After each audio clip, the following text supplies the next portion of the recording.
नमस्कार दोस्तों, स्वागत है आपका द ग्राउंड रिपोर्ट में। मैं हूं समीर आत्मज मिश्र।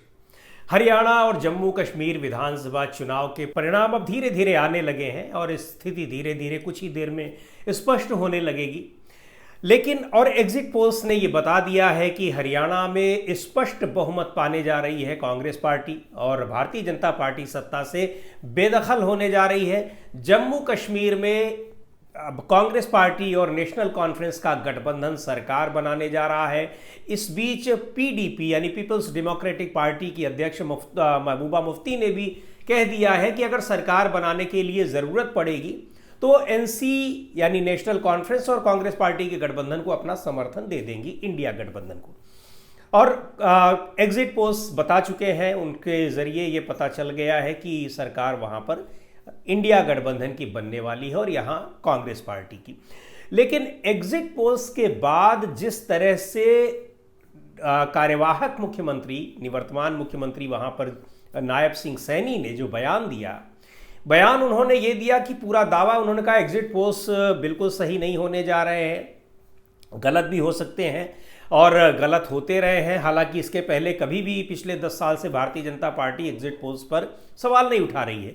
लोकसभा चुनाव में भी आपने देखा होगा कि सवाल नहीं उठाए गए क्योंकि 400 पार का नारा भारतीय जनता पार्टी ने अपने लिए दिया था एनडीए गठबंधन के लिए, और वही एग्जिट पोल्स भी बता रहे थे कि 400 पार पाने जा रहे हैं। हालांकि सारे एग्जिट पोल्स गलत साबित हो गए, लेकिन इस बार एग्जिट पोल्स पूर्ण बहुमत दिखा रहे हैं, सारे एग्जिट पोल्स कांग्रेस पार्टी के लिए।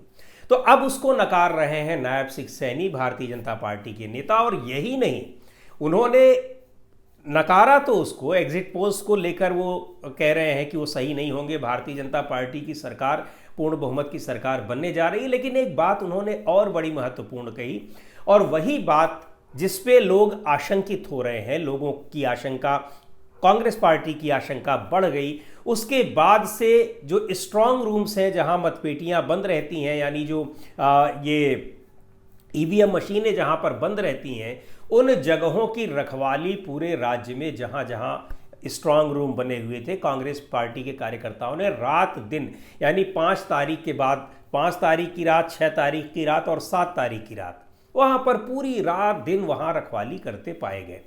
वैसे भी रखवाली की जाती है या ध्यान दिया जाता है, जहां बंद कर दी जाती हैं तो सबके सामने वहां पे पार्टी के जो प्रतिनिधि होते हैं और तमाम अधिकारी होते हैं, सबके सामने वो सील मोहर लगती है, वहां बंद की जाती है। लेकिन भरोसा नहीं रहा नायब सिंह सैनी के इस दावे के बाद, और ये दावा तो एक सामान्य राजनीतिक बयानबाजी हो सकती है, लेकिन उन्होंने एक बात और कही। उन्होंने कहा अगर कमी पड़ गई, कुछ कम हमारी सीटें रह गई, तो हम उसका इंतज़ाम बड़े आराम से कर लेंगे। इंतज़ाम करने का मतलब साफ तौर पर है कि इंतज़ाम कहाँ से होगा, यानी वो कुछ विधायकों को ले लेंगे, या चुनाव के बाद मतदान की स्थिति में कुछ इंतज़ाम करने की बात हो रही है, या फिर वो पहले से ही कुछ इस तरह का इंतज़ाम कर चुके हैं।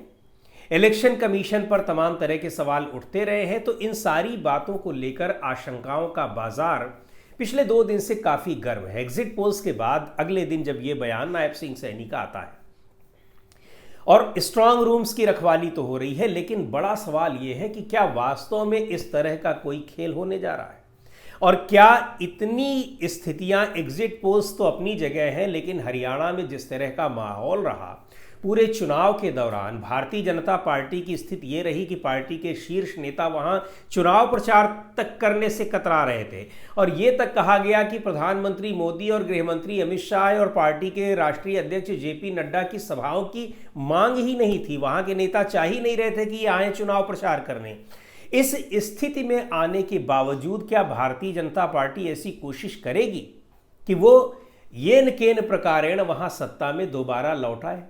इसकी उम्मीद कम दिख रही है, क्योंकि जो एग्जिट पोल्स बता रहे हैं और अब चुनाव के बाद जो नतीजे आने अब शुरू हुए हैं, उनमें ये दिखाई पड़ रहा है कि किस तरह से कांग्रेस पार्टी स्पष्ट बहुमत पाने जा रही है हरियाणा में। और उधर जम्मू कश्मीर में भी कांग्रेस और एनसी का जो गठबंधन है, उसकी स्थिति काफ़ी अच्छी दिख रही है, बेहतर दिख रही है। अब इन परिस्थितियों में ये सारी बातें लगातार तैरती रहीं कि ऐसा क्यों कहा उन्होंने, नायब सिंह सैनी ने, और उसमें भी अपनी जीत के दावे वाली बात तो पीछे हो गई, जो इंतज़ाम करने की उन्होंने बात कही। दूसरे ये भी कहा इंतज़ाम करने का ये भी है कि अगर सीटें उनकी कम रह गई तो वो निर्दलीयों को अपने साथ ले लेंगे। और या जो वहाँ की क्षेत्रीय पार्टियों के ऊपर पहले भी आरोप लग रहे थे कि भारतीय जनता पार्टी की वजह से ही इनेलो ने, इंडियन नेशनल लोकदल ने बहुजन समाज पार्टी के साथ गठबंधन किया और जननायक जनता पार्टी ने आज़ाद समाज पार्टी के साथ गठबंधन किया ताकि दलित वोटों का बंटवारा हो जाए और ये एक तरफा कांग्रेस पार्टी की ओर ना जा पाए। हालांकि एग्जिट पोल्स में या जब चुनाव की कवरेज हो रही थी उस दौरान कहीं से भी ऐसा नहीं लगा कि भारतीय जनता पार्टी को इन प्रयासों में सफलता मिल रही है। यानी ये वोटों का बंटवारा बिल्कुल नहीं हो रहा है। स्पष्ट रूप से दिखाई पड़ रहा था कि वोट या तो भारतीय जनता पार्टी को मिल रहे हैं या सीधे तौर पर वो कांग्रेस पार्टी को मिल रहे हैं।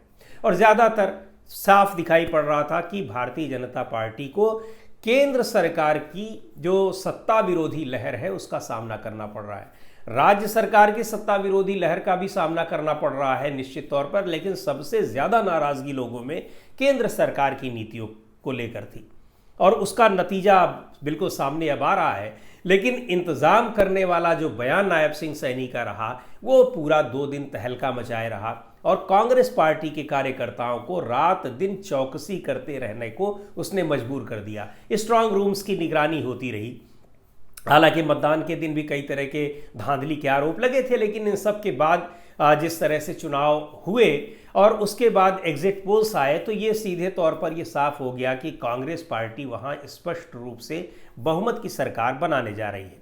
और अब नतीजे कुछ ही देर में पता लग जाएंगे, सारा कुछ स्पष्ट हो जाएगा। लेकिन नायब सिंह सैनी का ये बयान 2 दिन पहले से चर्चा में था, आज भी चर्चा में है और लगता है कि ये बाद तक चर्चा में रहेगा। वो क्या कि इंतज़ाम हो जाएगा। तो दोस्तों आज के इस वीडियो में इतना ही। अगले वीडियो में फिर मिलेंगे एक नए विषय के साथ, एक नए मुद्दे के साथ। द ग्राउंड रिपोर्ट के यूट्यूब चैनल को आपने अब तक सब्सक्राइब ना किया हो तो ज़रूर कर लें। हमारे वीडियोस को लाइक करें, शेयर करें और अपने सुझाव भी हमें ज़रूर भेजें ताकि हमारा उत्साहवर्धन हो और हम आपके सामने ऐसे ही खबरें और विश्लेषण प्रस्तुत करते रहें।